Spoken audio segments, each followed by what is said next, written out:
Hello students, welcome to my YouTube channel. आज हम depreciation का चैप्टर करेंगे। ये chapter number 11 depreciation. What do mean by depreciation. Class plus one का और first year BCom first year के लिए ये चैप्टर बड़ा इंपॉर्टेंट चैप्टर है, जिसके अंदर हम जो है what do mean by depreciation, what are the factor affecting depreciation and what are the need and objective of depreciation and what are the basic element for depreciation, इसके बारे में हम पढ़ेंगे। तो डेप्रिसिएशन क्या होता है, what do mean by depreciation, आप सभी जानते हैं। डेप्रिसिएशन इज द परमानेंट और gradual decrease in the value of any asset. लगातार संपत्तियों का प्रयोग करने से संपत्ति के मूल्य में होने वाली कमी ह्रास कहलाती है। डेप्रिसिएशन जो है, आपको पता होना चाहिए कि अगर आप लगातार संपत्ति का प्रयोग करेंगे, depreciation is the gradual or permanent decrease in the value of any asset due to use of asset, due to passage of time, due to amortization, due to obsolescence। तो इन सभी कारणों के कारण जो है वो डेप्रिसिएशन लगता है। तो बात आती है कि डेप्रिसिएशन किस पर लगता है, तो डेप्रिसिएशन हमेशा स्थायी संपत्तियों पर लगता है, like plant and machinery, furniture fixture, office equipment, railway sidings, motor vehicles, truck, office equipment आदि सभी स्थायी संपत्तियों पर जो है वो डेप्रिसिएशन लगाया जाता है। डेप्रिसिएशन जो है वो किसी भी संपत्ति पर जब लगाया जाता है तो उसके मूल्य में कमी होती है। डेप्रिसिएशन बिजनेस का लॉस होता है। लैंड को छोड़कर, फिक्स्ड एसेट में लैंड को छोड़कर सभी एसेट पर जो है वो डेप्रिसिएशन लगता है। लैंड बिल्डिंग में बिल्डिंग पर लगता है परंतु लैंड पर नहीं लगता है। भूमि पर का कोई टुकड़ा उस पर डेप्रिसिएशन नहीं लगाया जाता है। तो किस प्रकार से जो डेप्रिसिएशन लगाया जाता है, आप सभी जानते हैं कि डेप्रिसिएशन इज द ग्रेजुअल और permanent decrease in the value of any asset. लगातार संपत्ति का प्रयोग करने से उसके मूल्य में होने वाली कमी, स्थायी संपत्तियों का लगातार प्रयोग करने से उसके मूल्य में होने वाली कमी जो है वो डेप्रिसिएशन कहलाती है। अब हम करेंगे डेप्रिसिएशन के मीनिंग के बाद कि what are the factor affecting, what are the factor affecting और काज ऑफ डेप्रिसिएशन, कि डेप्रिसिएशन को प्रभावित करने वाले तत्व कौन कौन से हैं या कौन कौन से कारण है कि जिनके कारण जो है डेप्रिसिएशन लगाया जाता है। जिसमें नंबर 1 है constant use. Due to constant use of any asset the value of asset is decrease. Due to permanent use of any asset the value of any fixed asset are decrease due to constant use. लगातार प्रयोग करने से कारण संपत्ति के मूल्य में कमी होती है और संपत्ति के मूल्य में ये होने वाली कमी जो है वो डेप्रिसिएशन का कारण बनती है। यही वो फैक्टर है कि जिसके कारण जो है वो डेप्रिसिएशन लगाया जाता है। तो लगातार संपत्ति का प्रयोग करने से उसके मूल्य में होने वाली कमी जो है डेप्रिसिएशन कहलाती है और ये ड्यू टू कांस्टेंट यूज के कारण होती है। उसके बाद है obsolescence. Each and everybody know due to new innovation. Market के अंदर नए नए आविष्कार के कारण कुछ चीजें जो हो जाती हैं वो अप्रचलित हो जाती हैं, ऑब्सोलेंस हो जाती है और इसके अप्रचलन की होने की संभावना ही जो है वो डेप्रिसिएशन का कारण बनती है। कि लगातार अगर आप लगातार न्यू इनोवेशन होती है, साइंटिफिक रिसर्च होती है, जिसके कारण जो है पुरानी मशीनरी जो है बिल्कुल बेकार हो जाती है, वह मार्केट में स्टैंड नहीं कर पाती है। तो ये वो कारण है कि जिसके कारण जो है डेप्रिसिएशन लगाया जाता है। उसके बाद है एक्सपायरी ऑफ टाइम। कुछ असेट की वैल्यू जो है एक्सपायरी ऑफ टाइम कुछ समय के बाद जो है वो खत्म हो जाती है, जैसे पेटेंट्स, लीज होल्ड प्रॉपर्टी, पट्टे पर ली गई चीज। तो आप सभी जानते हैं कि depreciation is the expiry of time. It is also expiry of time, that means कि due to passage of time the asset value of asset is decrease. Like lease hold property and patents. कोई भी संपत्ति जो आपने lease पर ली है तो जितने समय के लिए लीज पर ली है उसी समय तक उसका उपयोग कर सकते हो, उसके बाद उसकी वैल्यू जो है आपके लिए खत्म हो जाती है। इसी प्रकार से पेटेंट्स, पट्टे पर ली गई कोई भी चीज होती है उसके साथ भी ऐसे होता है। तो ये आता है expiry of time. Expiry of time के बाद एक्सीडेंट।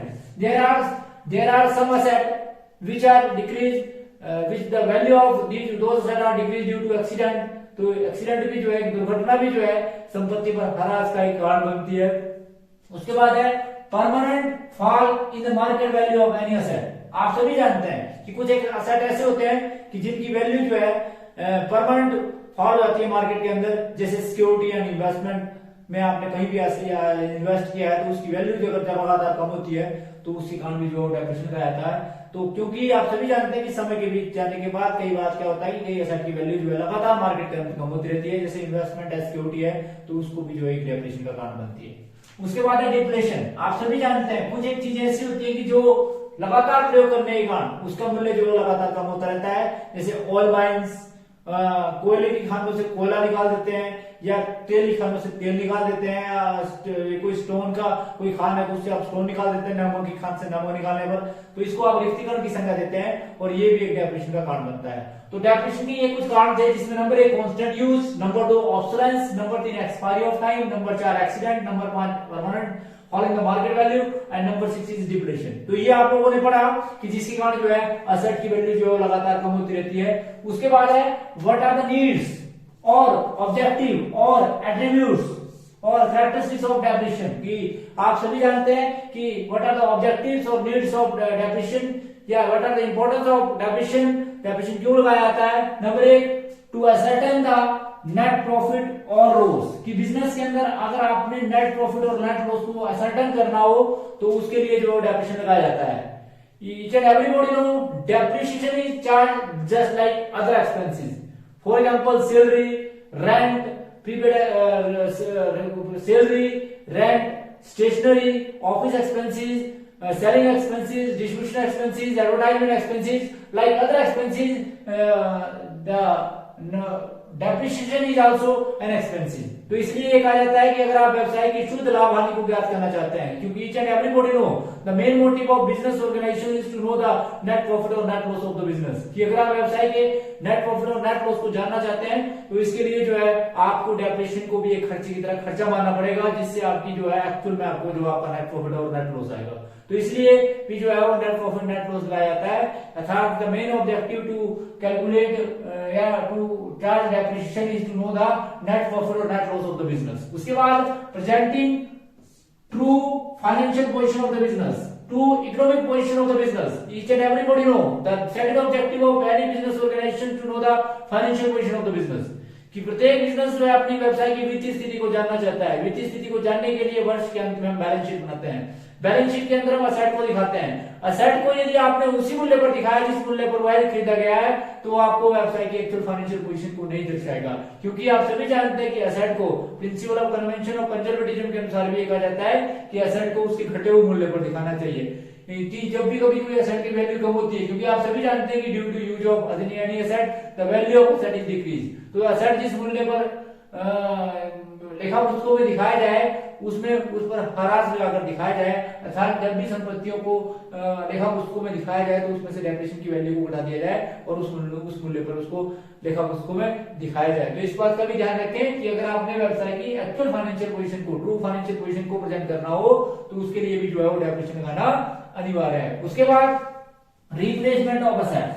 आप सभी जानते हैं एक समय ऐसा आएगा कि जब आपको पुराने संपत्ति के स्थान पर एक नई संपत्ति को रिप्लेस करना पड़ेगा, क्योंकि वह मार्केट के अंदर स्टैंड नहीं करेगी और एक लाइफ होती है हर चीज की, एक लाइफ के बाद वो सेट काम करना भी बंद कर देगा। यदि आपने डेप्रिसिएशन नहीं लगाया तो इससे क्या होगा कि आपके पास डेप्रिसिएशन का एक प्रोविजन नहीं बनेगा, डेप्रिसिएशन का पैसा रखा नहीं होगा और उस पैसे से आप एक नई संपत्ति नहीं खरीद पाएंगे। तो इसलिए भी जो है डेप्रिसिएशन लगाया जाता है कि एक समय के बाद after a period of time, after the passage of time, after expiry of time, you have to purchase a new asset, क्योंकि आपको एक नया एसेट खरीदना पड़ेगा। तो उस एसेट को खरीदने के लिए आपके पास पैसा होना चाहिए। वो पैसा आपके पास कहाँ होगा? जब हर साल आप डेप्रिसिएशन लगाएंगे और उस डेप्रिसिएशन के पैसे के लिए प्रोविजन बनाएंगे, वो पैसा इकट्ठा होगा आपके पास और उससे एक नया एसेट आप खरीद सकते हैं। तो रिप्लेसमेंट ऑफ एसेट करने के लिए भी डेप्रिसिएशन लगाया जाता है। तो इसका अगला ऑब्जेक्टिव था कि रिप्लेसमेंट ऑफ एसेट। उसके बाद restriction on distribution of dividend on capital, आप सभी जानते हैं कि आप जितने भी शेयर होल्डर होते हैं उन्हें आप डिविडेंड देते हैं। अगर आप डेप्रिसिएशन नहीं लगाएंगे तो हो सकता है कि जो आपका प्रॉफिट है उससे आप ज्यादा से ज्यादा डिविडेंड जो है डिस्ट्रीब्यूट कर रहे हैं, और होगा ये क्या है कि आपके पास एक्चुअल में कैपिटल की पोजीशन जो है लगातार कम होती रहेगी और आपके पास एक समय के बाद आपको कैपिटल की रिक्वायरमेंट जो है अधिक होगी, क्योंकि आपने सारा का सारा पैसा जो है डिस्ट्रीब्यूशन कर दिया डिविडेंड के रूप में, क्योंकि आपने डेप्रिसिएशन को नहीं घटाया। अगर डेप्रिसिएशन घटाएंगे तो होगा क्या कि आपका distribution of dividend on equal ratio, कि आप डिविडेंड को जो है वो एक रेशो से ही देंगे, आप आउट ऑफ कैपिटल उसको नहीं देंगे जिसके कैपिटल पर बिजनेस पर बुरे प्रभाव नहीं पड़ेंगे। अर्थात आपके पास डे टू डे कैपिटल को बिजनेस का यूज करने के लिए आपके पास एसेंशियल जो कैपिटल रिक्वायरमेंट है वो पूरी होगी। अगर आप डेप्रिसिएशन नहीं लगाएंगे तो वो एसेंशियल रिक्वायरमेंट आपकी पूरी नहीं होगी, आपको डे टू डे एक्टिविटीज को करने के लिए भी आपके पास कैपिटल की कमी होगी। तो restriction on distribution of dividend on capital, इसके लिए भी जो है डेप्रिसिएशन लगाया जाता है। उसके बाद आप सभी जानते हैं रिडक्शन ऑफ इनकम टैक्स। आप सभी जानते हैं कि अगर अन्य खर्चों की तरह अगर आप डेप्रिसिएशन को खर्चा नहीं मानते, प्रॉफिट बढ़ेगा तो आपका इनकम टैक्स ज्यादा रहेगा, और होगा क्या है कि आपको जो है वो ज्यादा इनकम टैक्स देना पड़ेगा। इसलिए इनकम टैक्स को कम करने के लिए आप क्या करते हैं, डेप्रिसिएशन लगाते हैं, जिससे प्रॉफिट कम होगा तो आपको इनकम टैक्स भी कम देना पड़ेगा, क्योंकि इनकम टैक्स हमेशा इनकम पर लगता है। तो इसलिए कहा जाता है, इसलिए भी जो है डेप्रिसिएशन लगाना अनिवार्य है। उसके बाद ascertain of true cost of production, each and everybody know, अन्य खर्चों की तरह डेप्रिसिएशन को भी एक खर्चा मानकर क्या होता है कि जो बिजनेस की एक्चुअल कॉस्ट ऑफ प्रोडक्शन है वो ज्ञात होती है। तो एक्चुअल कॉस्ट ऑफ प्रोडक्शन को ज्ञात करने के लिए भी जो है वो डेप्रिसिएशन लगाना अनिवार्य होता है। तो इस बात का भी विशेष ध्यान रखें कि अगर आपने एक्चुअल कॉस्ट ऑफ प्रोडक्शन को कैलकुलेट करना है तो इसके लिए भी डेप्रिसिएशन लगाना जो है वो अनिवार्य है। तो ये था जी कि need and objective of depreciation, जिसमें आपने सबसे पहला पढ़ा कि asset and the net profit और net loss. Number 2, to present the true financial position of the business. Third one is replacement of asset. Number 4 is restriction on the distribution of dividend on capital. Number 5 is reduction in income tax, and 6th one is asset and of true cost of production. तो इस प्रकार से जो definition लगाना अनिवार्य है। उसके बाद what are the basic element, what are the basic element of definition. Number 1, cost of asset. Each and everybody know cost of asset का मतलब होता है कि कॉस्ट ऑफ असेट का मतलब ये नहीं होता है कि जिस मूल्य पर वह असेट खरीदा गया है। ध्यान रखिए इस बात का, बेसिक एलिमेंट का मतलब ये होता है कि डेप्रिसिएशन लगाते समय आपको किन किन चीजों की आवश्यकता होगी, या what are the points you will be remember while you are calculating depreciation on any fixed asset. किसी भी स्थायी संपत्ति पर अगर आप डेप्रिसिएशन कैलकुलेट करते हैं तो आपके पास बेसिक रिक्वायरमेंट क्या होगी। जैसे फॉर एग्जांपल अगर आपने चाय बनाना हो तो चाय बनाने के लिए आपको क्या क्या सामग्री चाहिए। इसी प्रकार से किसी भी स्थायी संपत्ति पर अगर आपने डेप्रिसिएशन लगाना है तो आपको कौन कौन सी बातों को ध्यान में रखना है और कौन कौन सी चीजें आपके पास होनी चाहिए जिससे आप उसके ऊपर डेप्रिसिएशन लगा सकें। तो ध्यान रखिए इस बात का, बड़ा इंपॉर्टेंट ये टॉपिक है कि what are the basic element, क्योंकि प्रैक्टिकल करने से पहले आपको थ्योरेटिकल पोर्शन को समझना जो है बहुत जरूरी है। तो बेसिक एलिमेंट क्या है। Number 1, cost of asset. किसी भी स्थायी संपत्ति पर अगर आपने डेप्रिसिएशन लगाना है तो हमें सबसे पहले कॉस्ट ऑफ असेट को कैलकुलेट करना आना चाहिए। ये कॉस्ट ऑफ असेट से हमारा अभिप्राय क्या है, आम बंदे से पूछेंगे तो कॉस्ट ऑफ असेट से हमारा अभिप्राय वह उस मूल्य पर बोलेगा कि जिस मूल्य पर हमने इसे खरीदा है उसे आप कॉस्ट ऑफ असेट की संज्ञा देते हैं। वास्तविकता में कॉस्ट ऑफ असेट से हमारा अभिप्राय केवल मात्र परचेज प्राइस से नहीं है, बल्कि परचेज प्राइस में यदि कोई भी खर्चा उस संपत्ति को उसके व्यापारिक स्थान पर पहुंचाने तक का और उसे व्यवसाय में कार्य योग्य बनाने तक के लिए जो भी खर्चा आप करते हैं, that is called cost of asset. Cost of asset means purchase price plus any type of expenses incurred on the purchase or carry of any asset for the establishment of an asset। किसी भी स्थायी संपत्ति को उसके व्यापारिक स्थान पर पहुंचाने के लिए वो क्या हुआ, रास्ते में जो भी आप खर्चा करते हैं उस सारे के खर्चे को और उसको व्यापारिक स्थान पर पहुंचाकर उसको एस्टेब्लिश करने के लिए जो भी खर्चा करते हैं उसे आप जो है कॉस्ट ऑफ असेट की संज्ञा देते हैं। Purchase price plus any type of expenses incurred on the establishment of any asset is called cost of asset। तो ये कहा जाता है किसी भी स्थायी संपत्ति को उसके व्यापारिक स्थान तक पहुंचाने के बाद तक के लिए जितने भी खर्चे होते हैं उसे आप कॉस्ट ऑफ असेट की संज्ञा देते हैं। तो कॉस्ट ऑफ असेट में ये सारी चीजें आती हैं कि आपने परचेज प्राइस जिस मूल्य पर उसको खरीदा, मान लो फॉर एग्जांपल आपने उसको 80,000 में खरीदा, 80,000 में खरीदा, आपने 2,000 रुपए कैरेज दिया, प्लस 3,000 रुपए आपने इंश्योरेंस का किया, प्लस 5,000 रुपए जो आपने उसको व्यापारिक स्थान तक एस्टैब्लिश करने के लिए पूरा का पूरा फ्रेट वगैरह सब खर्चा दिया। तो इसका मतलब है कि कॉस्ट ऑफ असेट कितनी होगी, 90,000। तो इस बात का ध्यान रखें कि कॉस्ट ऑफ असेट में purchase price plus any type of expenses incurred, चाहे वो इंश्योरेंस हो चाहे कैरेज हो और चाहे वो एस्टैब्लिशमेंट का खर्चा हो, सारे के सारे खर्चे जो है वो क्या कहलाएंगे, कॉस्ट ऑफ असेट कहलाएंगे। उसके बाद है एस्टिमेटेड लाइफ ऑफ असेट। ये बोलते हैं कि एस्टिमेटेड लाइफ से आप क्या समझते हैं। ईच एंड एवरीबॉडी नो हर चीज की एक लाइफ होती है, हर चीज की एक लाइफ होती है, उस लाइफ के बाद उसकी लाइफ समाप्त खत्म हो जाती है।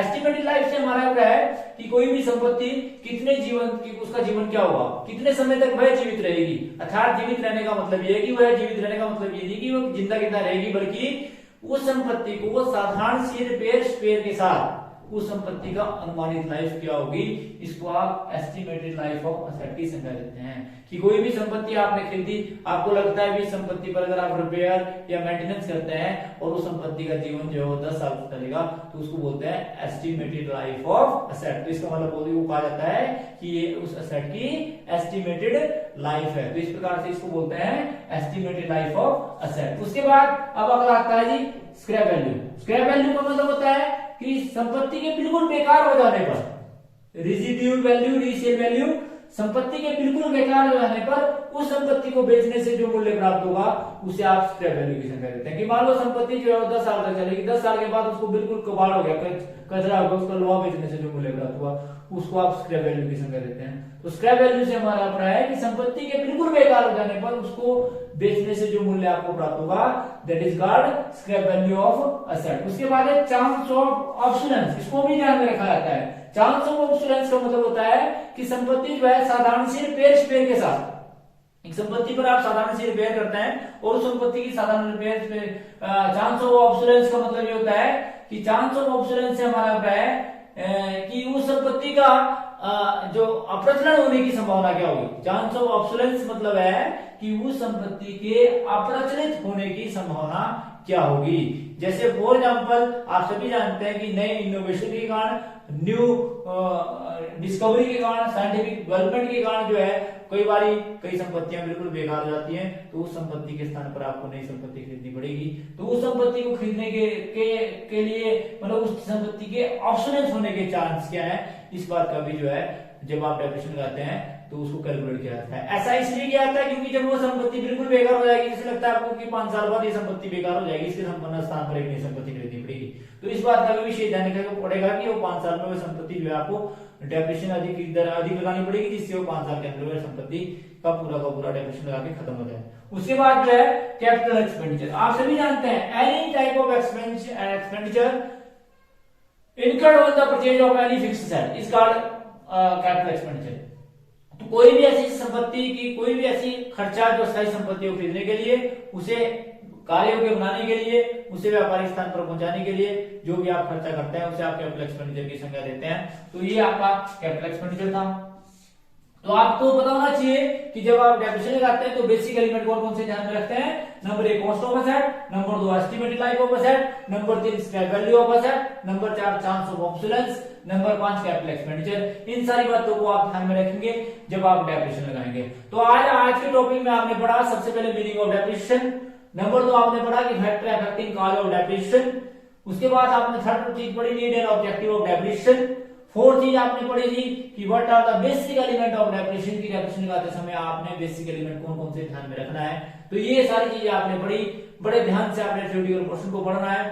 Thanks for watching the video, please like and subscribe my channel. Thank you.